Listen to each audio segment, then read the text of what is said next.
Beyond the Black River by Robert E. Howard. One Conan Loses His Ax. The stillness of the forest trail was so primeval that the tread of a soft-booted foot was a startling disturbance. At least it seemed so to the ears of the wayfarer, though he was moving along the path with the caution that must be practiced by any man who ventures beyond Thunder River. He was a young man of medium height, with an open countenance and a mop of tousled tawny hair unconfined by cap or helmet. His garb was common enough for that country, a coarse tunic, belted at the waist, short leather breeches beneath, and soft buckskin boots that came short of the knee. A knife hilt jutted from one boot top. The broad leather belt supported a short, heavy sword and a buckskin pouch. There was no perturbation in the wide eyes that scanned the green walls which fringed the trail. Though not tall, he was well built, and the arms that the short wide sleeves of the tunic left bare were thick with corded muscle. He tramped imperturbably along, although the last settler's cabin lay miles behind him, and each step was carrying him nearer the grim peril that hung like a brooding shadow over the ancient forest. He was not making as much noise as it seemed to him, though he well knew that the faint tread of his booted feet would be like a tocsin of alarm to the fierce ears that might be lurking in the treacherous green fastness. His careless attitude was not genuine, his eyes and ears were keenly alert, especially his ears, for no gaze could penetrate the leafy tangle for more than a few feet in either direction. But it was instinct more than any warning by the external senses which brought him up suddenly, his hand on his hilt. He stood stock-still in the middle of the trail, unconsciously holding his breath, wondering what he had heard, and wondering if indeed he had heard anything. The silence seemed absolute. Not a squirrel chattered or bird chirped. Then his gaze fixed itself on a mass of bushes beside the trail a few yards ahead of him. There was no breeze, yet he had seen a branch quiver. The short hairs on his scalp prickled, and he stood for an instant undecided, certain that a move in either direction would bring death streaking at him from the bushes. A heavy chopping crunch sounded behind the leaves. The bushes were shaken violently, and simultaneously with the sound, an arrow arched erratically from among them and vanished among the trees along the trail. The wayfarer glimpsed its flight as he sprang frantically to cover. Crouching behind a thick stem, his sword quivering in his fingers, he saw the bushes part, and a tall figure stepped leisurely into the trail. The traveler stared in surprise. The stranger was clad like himself in regard to boots and breeks, though the latter were of silk instead of leather. But he wore a sleeveless hauberk of dark mesh mail in place of a tunic, and a helmet perched on his black mane. That helmet held the other's gaze. It was without a crest, but adorned by short bull's horns. No civilized hand ever forged that headpiece. Nor was the face below it that of a civilized man, dark, scarred, with smoldering blue eyes. It was a face untamed as the primordial forest which formed its background. The man held a broadsword in his right hand, and the edge was smeared with crimson. "Come on out," he called, in an accent unfamiliar to the wayfarer. "All's safe now. There was only one of the dogs. Come on out." The other emerged dubiously and stared at the stranger. He felt curiously helpless and futile as he gazed on the proportions of the forest man, the massive ironclad breast, and the arm that bore the red-edged sword, burned dark by the sun and ridged and corded with muscles. He moved with the dangerous ease of a panther. He was too fiercely supple to be a product of civilization, even of that fringe of civilization which composed the outer frontiers. Turning, he stepped back to the bushes and pulled them apart. Still not certain just what had happened, the wayfarer from the east advanced and stared down into the bushes. A man lay there, a short, dark, thickly muscled man, naked except for a loincloth, a necklace of human teeth and a brass armlet.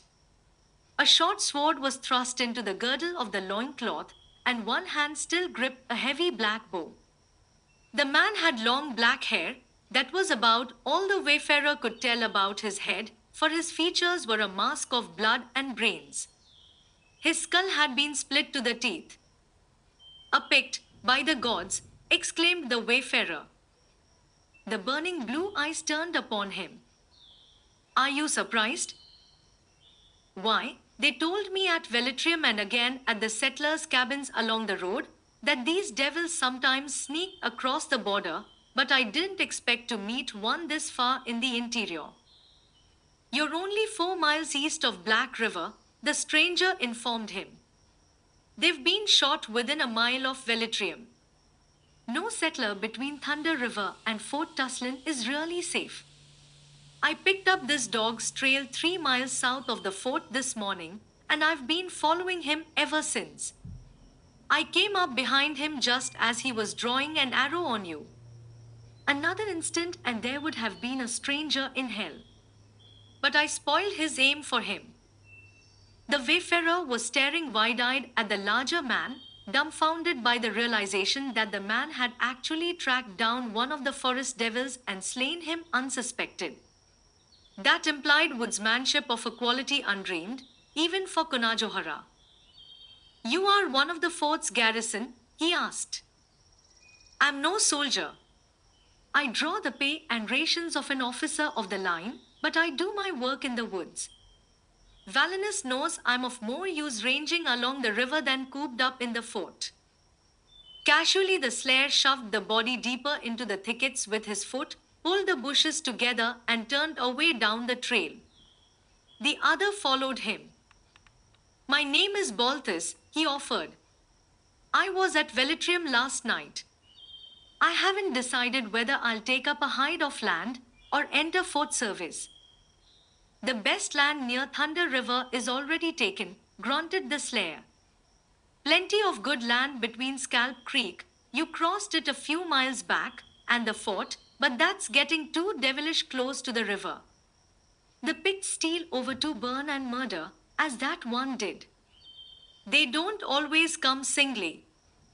Someday they'll try to sweep the settlers out of Conajohara. And they may succeed, probably will succeed. This colonization business is mad, anyway. There's plenty of good land east of the Bosonian marches. If the Aquilonians would cut up some of the big estates of their barons and plant wheat where now only deer are hunted, they wouldn't have to cross the border and take the land of the Picts away from them." "That's square talk from a man in the service of the gunner of Conajohara," objected Balthus. "It's nothing to me," the other retorted. "I'm a mercenary. I sell my sword to the highest bidder. I never planted wheat and never will, so long as there are other harvests to be reaped with the sword. But you Hyborians have expanded as far as you'll be allowed to expand. You've crossed the marches, burned a few villages, exterminated a few clans and pushed back the frontier to Black River, but I doubt if you'll even be able to hold what you've conquered, and you'll never push the frontier any further westward. Your idiotic king doesn't understand conditions here. He won't send you enough reinforcements, and there are not enough settlers to withstand the shock of a concerted attack from across the river." "But the Picts are divided into small clans," persisted Balthus. "They'll never unite. We can whip any single clan." "Or any 3 or 4 clans," admitted the slayer.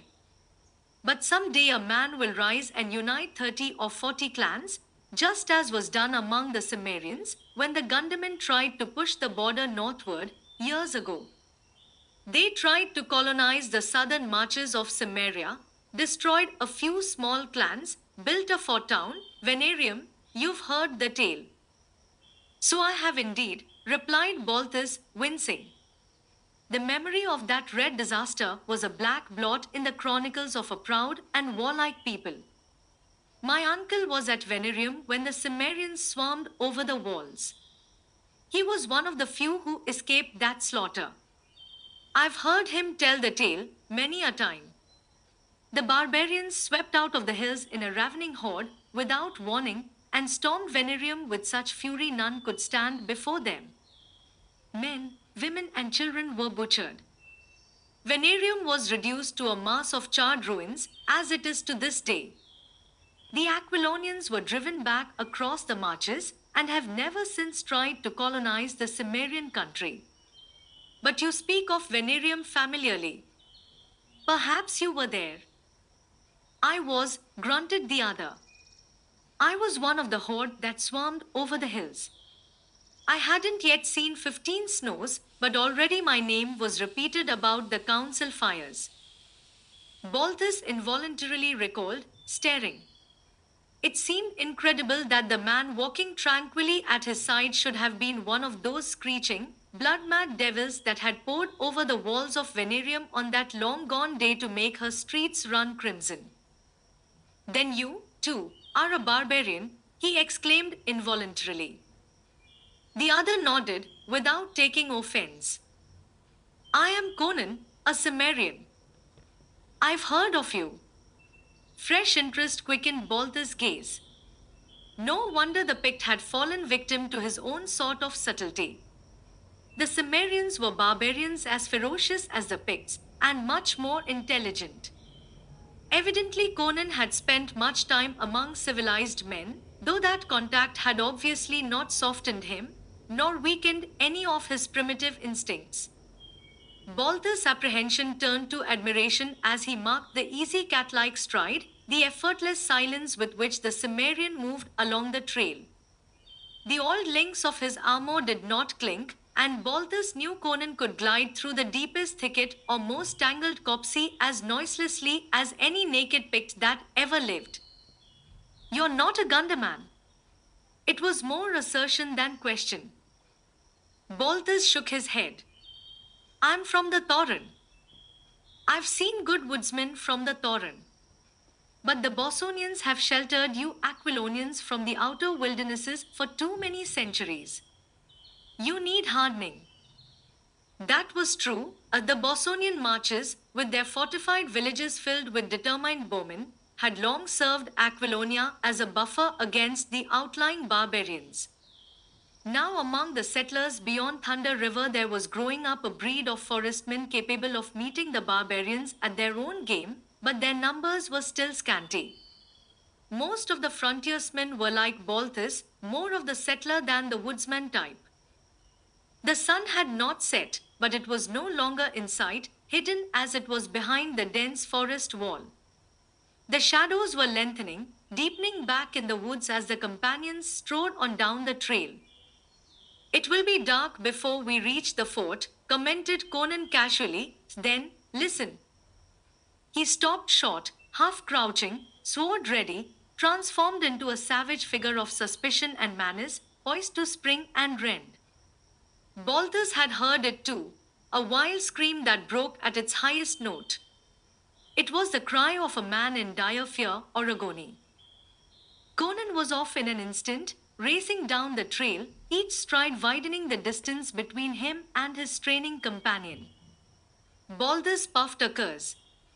Among the settlements of the Tauren he was accounted a good runner, but Conan was leaving him behind with maddening ease. Then Balthus forgot his exasperation as his ears were outraged by the most frightful cry he had ever heard. It was not human, this one. It was a demoniacal caterwauling of hideous triumph that seemed to exult over fallen humanity and find echo in black gulfs beyond human ken. Balthus faltered in his stride, and clammy sweat beaded his flesh.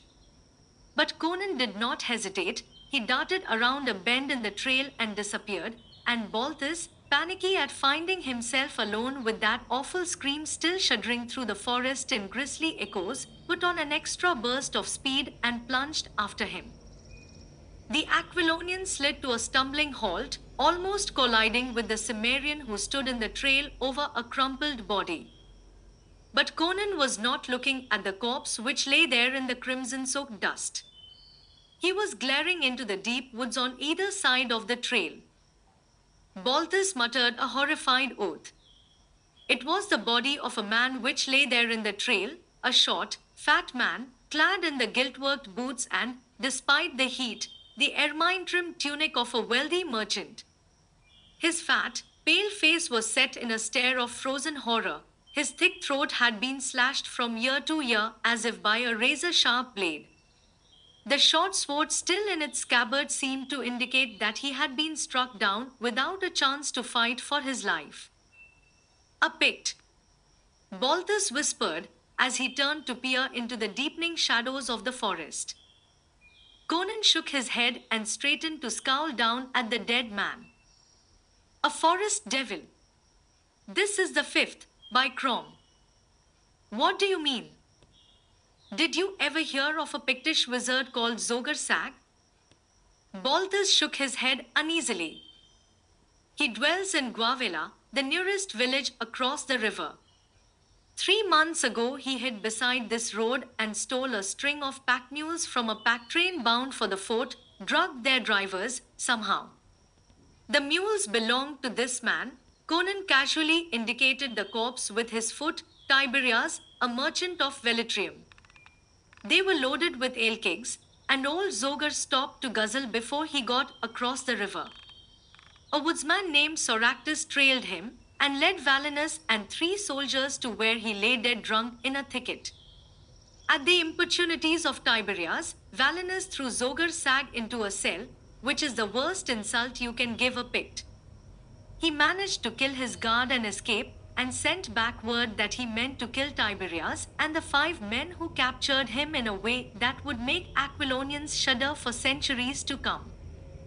Well, Soractus and the soldiers are dead.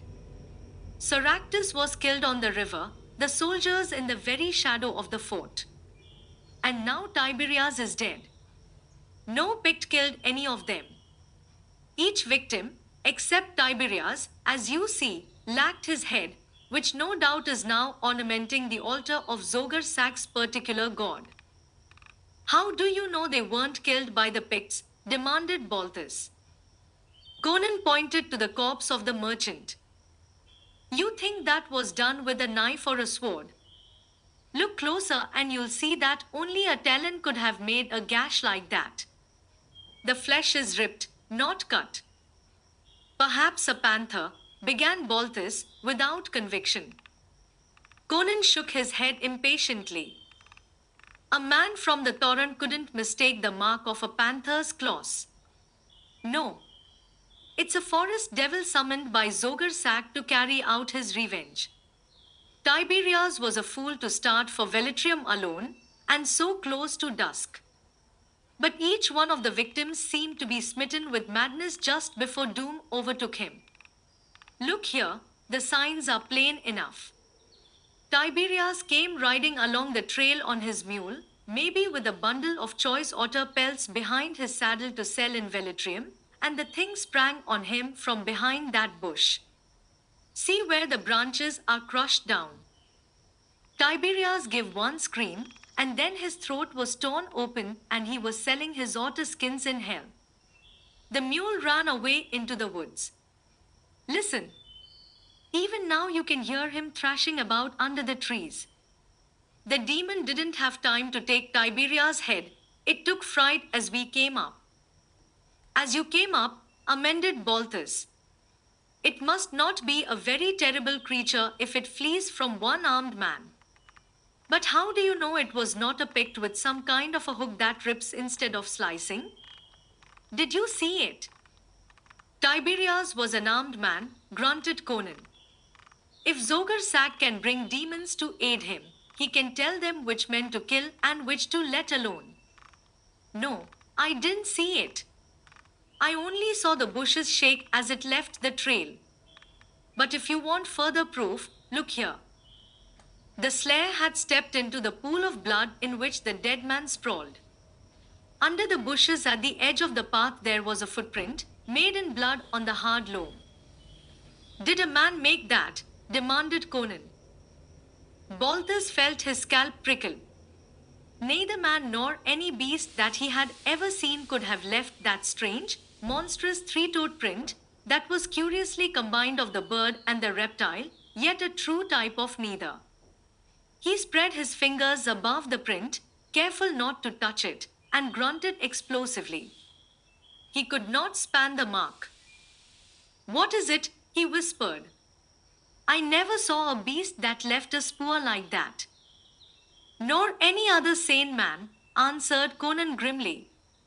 It's a swamp demon. They're thick as bats in the swamps beyond Black River. You can hear them howling like damaged souls when the wind blows strong from the south on hot nights. What shall we do? Asked the Aquilonian, peering uneasily into the deep blue shadows. The frozen fear on the dead countenance haunted him. He wondered what hideous head the wretch had seen thrust grinning from among the leaves to chill his blood with terror. No use to try to follow a demon, grunted Conan, drawing a short woodsman's axe from his girdle. I tried tracking him after he killed Soractus. I lost his trail within a dozen steps. He might have grown himself wings and flown away, or sunk down through the earth to hell. I don't know. I'm not going after the mule, either. It'll either wander back to the fort, or to some settler's cabin. As he spoke, Conan was busy at the edge of the trail with his axe. With a few strokes, he cut a pair of saplings 9 or 10 feet long and denuded them of their branches. Then he cut a length from a serpent-like vine that crawled among the bushes nearby, and making one end fast to one of the poles, a couple of feet from the end, whipped the vine over the other sapling and interlaced it back and forth. In a few moments he had a crude but strong litter. The demon isn't going to get Tiberia's head if I can help it, he growled. We'll carry the body into the fort. It isn't more than 3 miles. I never liked the fat fool, but we can't have Pictish devils making so cursed free with white men's heads. The Picts were a white race, though swarthy, but the border men never spoke of them as such. Balthus took the rear end of the litter, onto which Conan unceremoniously dumped the unfortunate merchant, and they moved on down the trail as swiftly as possible. Conan made no more noise laden with their grim burden than he had made when unencumbered. He had made a loop with the merchant's belt at the end of the poles, and was carrying his share of the load with one hand, while the other gripped his naked broadsword, and his restless gaze roved the sinister walls about them. The shadows were thickening. A darkening blue mist blurred the outlines of the foliage. The forest deepened in the twilight, became a blue haunt of mystery sheltering unguessed things. They had covered more than a mile, and the muscles in Balthus' sturdy arms were beginning to ache a little, when a cry rang shuddering from the woods whose blue shadows were deepening into purple. Conan started convulsively, and Balthus almost let go the poles. A woman, cried the younger man. Great Mithra, a woman cried out then. A settler's wife straying in the woods, snarled Conan, setting down his end of the litter. Looking for a cow, probably, and stay here. He dived like a hunting wolf into the leafy wall. Balthus' hair bristled. Stay here alone with this corpse and a devil hiding in the woods, he yelped. I'm coming with you. And suiting action to words, he plunged after the Cimmerian. Conan glanced back at him, but made no objection, though he did not moderate his pace to accommodate the shorter legs of his companion. Balthus wasted his wine in swearing as the Cimmerian drew away from him again, like a phantom between the trees, and then Conan burst into a dim glade and halted crouching, lips snarling, sword lifted. What are we stopping for? Panted Balthus, dashing the sweat out of his eyes and gripping his short sword. That scream came from this glade, or nearby, answered Conan. I don't mistake the location of sounds, even in the woods. But where? Abruptly the sound rang out again, behind them, in the direction of the trail they had just quitted. It rose piercingly and pitifully, the cry of a woman in frantic terror, and then, shockingly, it changed to a yell of mocking laughter that might have burst from the lips of a fiend of lower hell. What in Mithra's name? Balthus' face was a pale blur in the gloom. With a scorching oath, Conan wheeled and dashed back the way he had come, and the Aquilonian stumbled bewilderedly after him. He blundered into the Cimmerian as the latter stopped dead, and rebounded from his brawny shoulders as though from an iron statue. Gasping from the impact, he heard Conan's breath hiss through his teeth. The Cimmerian seemed frozen in his tracks. Looking over his shoulder, Balthus felt his hair stand up stiffly. Something was moving through the deep bushes that fringed the trail, something that neither walked nor flew, but seemed to glide like a serpent. But it was not a serpent. Its outlines were indistinct, but it was taller than a man, and not very bulky. It gave off a glimmer of weird light, like a faint blue flame. Indeed, the eerie fire was the only tangible thing about it. It might have been an embodied flame moving with reason and purpose through the blackening woods. Conan snarled a savage curse and hurled his axe with ferocious will. But the thing glided on without altering its course. Indeed, it was only a few instants' fleeting glimpse they had of it, a tall, shadowy thing of misty flame floating through the thickets. Then it was gone, and the forest crouched in breathless stillness. With a snarl, Conan plunged through the intervening foliage and into the trail. His profanity, as Balthus floundered after him, was lurid and impassioned. The Cimmerian was standing over the litter on which lay the body of Tiberias. And that body no longer possessed a head. "Tricked us with its damnable caterwauling," raved Conan, swinging his great sword about his head in his wrath. "I might have known. I might have guessed a trick. Now there'll be 5 heads to decorate Zogar's altar. But what thing is it that can cry like a woman and laugh like a devil, and shines like witch fire as it glides through the trees?" gasped Balthus, mopping the sweat from his pale face. "A swamp devil," responded Conan morosely. "Grab those poles. We'll take in the body, anyway. At least our load's a bit lighter." With which grim philosophy he gripped the leathery loop and stalked down the trail.